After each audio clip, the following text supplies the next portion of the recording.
స్వామి శరణం. అయ్యప్ప భక్తులు వావరు అనే సమాధిలోకి ఎందుకు వెళ్తున్నారు? వావరికి, అయ్యప్పకి నిజంగా సంబంధం ఉందా? ఒకవేళ సంబంధం ఉంటే వావర హిందువా? ముస్లిమా? ఒక శవం కనపడితేనే అయ్యప్ప స్వాములు వెనక్కి వెళ్ళి మళ్ళీ స్నానం చేసి బొట్లు పెట్టుకుని దీక్ష పునఃప్రారంభిస్తారు.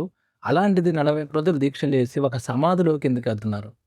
అసలు వావర్ అనే స్టోరీ కల్పితమా? నిజంగా జరిగిందా? అయ్యప్ప స్వామికి, వావర్‌కి నిజంగా సంబంధం ఉందా? ఒకవేళ ఉంటే వావర్ ఎవరు? హిందువా? ముస్లిమా? వావర్ ఎప్పుడు చనిపోయారు? ఆ సమాధి ఎవరు కట్టారు? ఇవన్నిటికి, ఈ ప్రశ్నలన్నిటికి ఆన్సర్‌లు ఈ వీడియోలో చూద్దాం. ముందుగా ఇక్కడ అయ్యప్ప స్వామి 2 అవతారాలు తీసుకున్నాడు. ఒకటి మణికంఠ స్వామి అవతారం, 2 కేరళ వర్మ అవతారం. మణికంఠ స్వామి అవతారం అంటే ఇప్పుడు శబరిమలలో 18 మెట్ల పైన ఉన్న ఎవరైతే ఉన్నారో ఆ అయ్యప్ప స్వామి మణికంఠ స్వామి ఒకటి. కేరళ వర్మ అనే అయ్యప్ప స్వామి ఆయన వేరు. అయ్యప్ప స్వామి కానీ వేరే అవతారం. సో గుర్తుపెట్టుకోండి, మణికంఠ స్వామి వేరు, కేరళ వర్మ వేరు. 2 డిఫరెంట్ అవతారం. మణికంఠ స్వామి అవతారంలో స్వామి ఎప్పుడు వావర్ అనే వ్యక్తిని కలవలేదు. అలాగే వావర్ కూడా మణికంఠ స్వామిని కలవలేదు. మణికంఠ స్వామి పందల రాజుకి ఒక అడవిలో చిన్నపిల్లాడిగా ఒక రాయి మీద దొరికినప్పుడు పందల రాజు తీసుకొచ్చి ఆయన్ని పెంచి పెద్ద చేసి పట్టాభిషేకం చేద్దాం అనుకున్నప్పుడు వాళ్ళ అమ్మగారు పులిపాలు కావాలని చెప్పి అడవికి పంపిస్తుంది. సో ఆ అడవిలో వావర్ని కలిశారు. వావర్ అనే గజదొంగకి ఆయన వరం ఇచ్చారు అని చెప్పి మణికంఠ స్వామి వావరు బెస్ట్ ఫ్రెండ్స్ అని చెప్పి ఒక ఫేక్ స్టోరీ, ఒక కల్పిత స్టోరీ ప్రచారం చేశారు.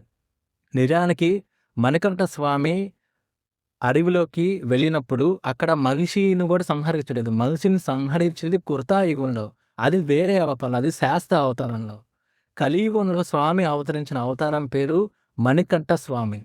మణికంఠ స్వామి మణికంఠ స్వామి అవతారంలో అడవిలోకి వెళ్ళినప్పుడు నిజానికి జరిగింది ఏంటంటే, పులిపాల కోసం వెళ్ళినప్పుడు పైనున్న దేవతలందరూ కిందకు వచ్చి కృతాయుగంలో మహిషి అనే రాక్షసి నుంచి కాపాడినందుకు కృతజ్ఞతగా అయ్యప్ప స్వామి మీద, అంటే ఇక్కడ మణికంఠ స్వామికి ఒక సైన్యంగా తయారయ్యి పులి రూపం నుంచి వస్తాయి.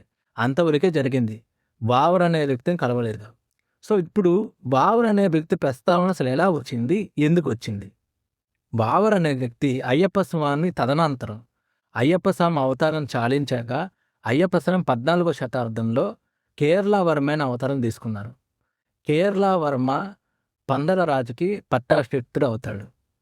పట్టాభిషేకుడు అయిన తర్వాత ఆ టైంలో ఖచ్చితంగా ఎందరో ఎక్కువైపోయారు, ప్రజల్ని దోచుకుంటున్నారని చెప్పి అక్కడ కేరళ వర్మ అడవిలోకి వెళ్ళి గజదొంగల్ని వేటాడడం ప్రారంభిస్తారు. అప్పుడు కేరళ వర్మ అవతారంలో అయ్యప్ప స్వామి అడవిలోకి వెళ్ళినప్పుడు వావర్ అనే గజదొంగ కలుస్తాడు. ఆ వావర్ అనే గజదొంగ కేరళ వర్మతో యుద్ధం చేస్తే కేరళ వర్మ వావర్ను ఓడిస్తాడు. ఆ తర్వాత కేరళ వర్మ యొక్క పరాక్రమాలు, కేరళ వర్మ యొక్క శక్తి చూసి వావరు స్వామి నీకు భక్తుడిని అయిపోతాను, నీ దాసుడిగా ఉంటానని చెప్పి అంటాడు. అది యాక్చువల్గా జరిగింది. అయ్యప్ప స్వామి అంటే మణికంఠ స్వామి 10వ శబరిమలలో ఉన్న మణికంఠ స్వామి 10వ శతాబ్దానికి చెందిన వ్యక్తి.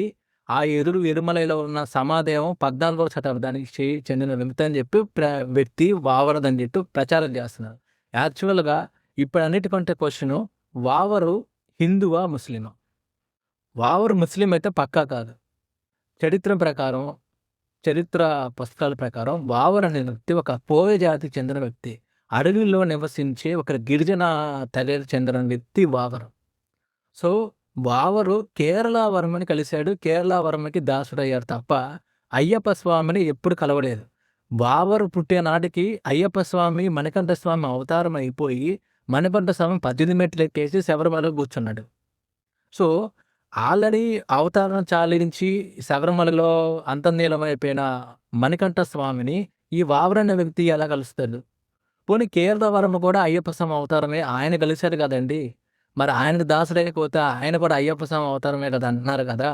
అలా అలా చూసినప్పుడు మరి అయ్యప్ప స్వామికి దాసుడే కదా ఈ వావర్ అని చెప్పి అంటారు. పోనీ ఆ వాదన పడతాం. అలా వచ్చిన సమాధికి వావర్‌కి సంబంధం ఏంటి? అసలు ఆ సమాధి ఎవరిది? బాబర్‌దైనా. ఒకవేళ బాబర్‌ది సమాధి అయితే, బాబర్ అనే వ్యక్తి ముస్లిమా? హిందువా? అనేది క్వెషన్‌లు వస్తాయి. నేను ఇందాక చెప్పినట్టు బాబర్ అనే వ్యక్తి ముస్లిం కాదు. ఇప్పుడు ఆ సమాధి ఎవరిది? ఆ సమాధి నాకు కూడా కరెక్ట్‌గా డీటెయిల్స్ తెలవు. ఎవరిదో నాకు ఖచ్చితంగా చెప్పలేను. ఒక సమాధి క్రియేట్ చేసి కేరళ అనే ప్రాంతం మొదట అసలు మణికంఠ స్వామి కేరళలో ఎందుకు అవతరించాడు అంటే, భూమి మీద మన భారతదేశంలో ఎన్ని ప్రదేశాలు ఉన్నాయో ఆయన అక్కడే ఎందుకు అవతరించాడంటే, భవిష్యత్తులో కేరళ అన్య మతస్థ ప్రాంతంగా అయిపోతుందని స్వామికి తెలుసు. మీకు తెలుసు కేరళలో క్రిస్టియానిటీ పెరిగిపోయింది. ముస్లిమ్స్ ఎక్కువున్నారు. లవ్ జిహాదులు కేరళలో ఎక్కువ జరుగుతాయి. ఆ లవ్ జిహాదుల గురించి 'కేరళ స్టోరీ' అని చెప్పి 'కేరళ ఫైల్స్' అని చెప్పి ఒక సినిమా కూడా వచ్చింది. మీరందరూ చూసే ఉంటారు. సో, ఈ ముస్లిమ్స్ అందరూ కేరళని ఒక సెపరేట్ దేశంగా ప్రకటించుకుందాం అని చెప్పి అనుకున్నారు. దానికి అడ్డుగా శబరిమల, అయ్యప్ప స్వామి, మణికంఠ స్వామి ఉన్నారు. సో, అడ్డు తొలగించాలని చెప్పి ఆలయాల్ని ధ్వంసం చేశారు. రకరకాలుగా ట్రై చేశారు. మళ్ళీ ఆలయాన్ని పునఃప్రతిష్ఠ చేశారు.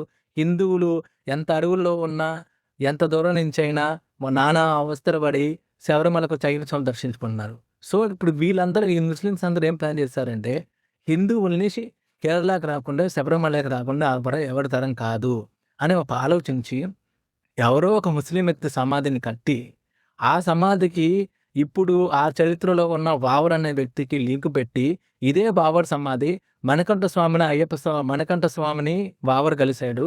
బాబర్ కలిసినప్పుడు బాబర్ స్వామికి ఈయన మణికంఠ స్వామి ఒక వరం ఇచ్చాడు.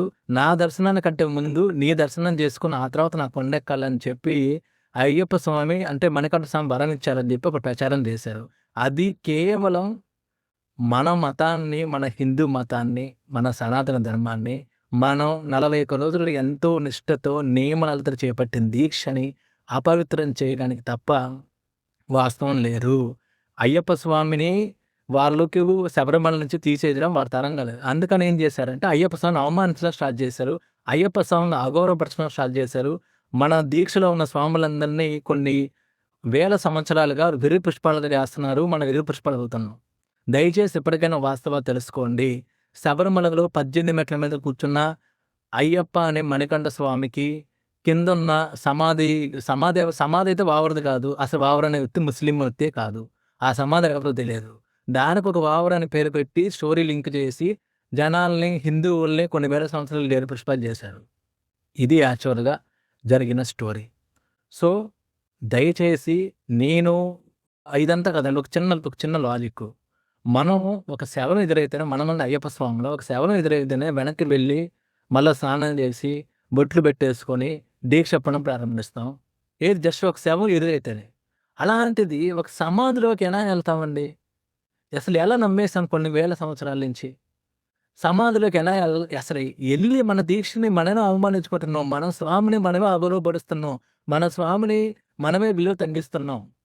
అసలు ముస్లిమ్స్ ఎప్పుడైనా హజ్ యాత్రకెళ్ళే ముందు చరిత్రలో ఎప్పుడైనా ఒక హిందూ దేవాలయం దగ్గర గానీ, ఒక హిందూ దేవుడి దగ్గర గానీ ఆగిన సందర్భం ఒక్కటి చూపిస్తారా మీరు? ఇట్లనే విరుగుడు వాళ్ళను దర్గా పెట్టి జనాల్ని ఎరుపుష్పాలు చేస్తున్నారు. ఇక్కడ ఎరువారేలో కేరళలో శబరిమల ముందు ఒక దర్గా పెట్టి హిందువుల్ని ఎరుపుష్పాలు చేస్తున్నారు. దయచేసి అయ్యప్ప మాల వేసుకున్న స్వాములందరికీ కన్నడ వాళ్ళైనా, తమిళైనా, తెలుగైనా ఎవరైనా సరే దేశవ్యాప్తంగా ఎవరు అయ్యప్ప స్వామి మాలేసుకున్నా వాళ్ళందరికీ చేతులెత్తి పేరున దండం పెడుతున్నాను. దయచేసి వాస్తవాలు తెలుసుకోండి. బాబర్ సమాధికి వెళ్ళొద్దు. అసలు ఆ సమాధి బాబర్‌ది కాదు. ఒకవేళ బాబర్‌దే అయినా ఆ బాబర్ అనే వ్యక్తికి శబరిమల కొండ మీద 18 మెట్ల మీద ఉన్న అయ్యప్ప అనే మణికంఠ స్వామికి ఎటువంటి సంబంధం లేదు. అతను కేరళ వర్మని కలిశాడంతే. అదే అయ్యప్ప స్వామి మణికంఠ స్వామి తదనంతరం తర్వాత అవతారం. ఇప్పుడు శబరిమలలో ఉంది 18 మెట్ల మీద మణికంఠ స్వామి. ఆయన చరిత్రలో ఎటువంటి భావాన్ని కలవలేదు. దయచేసి హిందువులు నిజాన్ని తెలుసుకోండి. అయ్యప్ప భక్తులు ముఖ్యంగా పేరు చెబుతున్నాను. ఈ సంవత్సరం నుంచైనా ఆ సమాధిలోకి వెళ్ళడం ఆపండి. దీక్షను అపవిత్రం చేసుకోవద్దు. ఎరుమలై వెళ్ళండి. ఎరుమలలో అయ్యప్ప దర్శించుకోండి. దేశాలు ఎరుమల నుంచి డైరెక్ట్ పెదపాదం వెళ్ళండి. లేదంటే ఎరుమల నుంచి డైరెక్ట్‌గా పంబ వెళ్ళిపోయి పంబలో స్నానం చేసి శబరిమలలో మణికంఠ అనే అయ్యప్ప స్వామిని దర్శించుకొని కిందకొచ్చి ఇంటికెళ్ళండి తప్ప మీ దీక్షను ఎట్టి పరిస్థితుల్లో అపవిత్రం చేసుకోవద్దండి. దయచేసి నేనేం అబద్ధాలు ఆడడం లేదు. నేను చరిత్ర తెలుసుకునే మాట్లాడుతున్నాను. ఎట్టి పరిస్థితుల్లో మీరు ఇప్పుడు గనక ఏ ఒక అయ్యప్ప స్వామి అయినా సరే ఈ వీడియో గనక చూస్తే దయచేసి వేరే అయ్యప్ప స్వామిని చెప్పండి. ఇది చరిత్రలో జరిగింది. మణికంఠ స్వామి చరిత్రలో వావర్ అనే వ్యక్తికి స్థానం లేదు. వావర్ అనే వ్యక్తిని మణికంఠ స్వామి కలవలేదు. వావర్ అనే వ్యక్తి ఒకవేళ కేరళ వర్మ ఈయన ఇద్దరు ఒక్కళ్ళే కదండి. ఆయన అంతర్లీనం అయిపోయారు కాబట్టి కేరళ వర్మ కూడా అయ్యప్ప స్వామిదే కదా! మరి అయ్యప్ప స్వామి వావర్‌ని కలిసాడు కదా! అలా అయితే వావర్ సమాధిలోకెళ్తే తప్పేంటా అంటారా? అసలు వావర్ అనే వ్యక్తి ముస్లిం కాదు. మా అక్కడ ఉన్న సమాధి ఎవరిదో తెలీదు. పోనీ మీ వాదనకు అబద్ధం. అసలు వావర్ అనే వ్యక్తి ముస్లిం కాదు. ముస్లిం అని ఒక ప్రూఫ్ చూపించండి. అది వావర్ సమాధి అని చెప్పి ఒక ప్రూఫ్ చూపించండి. చరిత్ర ప్రకారం వావర్ అనే వ్యక్తి గిరిజన ప్రాంతానికి చెందిన వ్యక్తి. ఒక ట్రైబల్ పర్సన్. సో, ఇది కేవలం మన హిందువుల్ని ఎరుపుష్పాలుగా చేయడానికి క్రియేట్ చేశారు.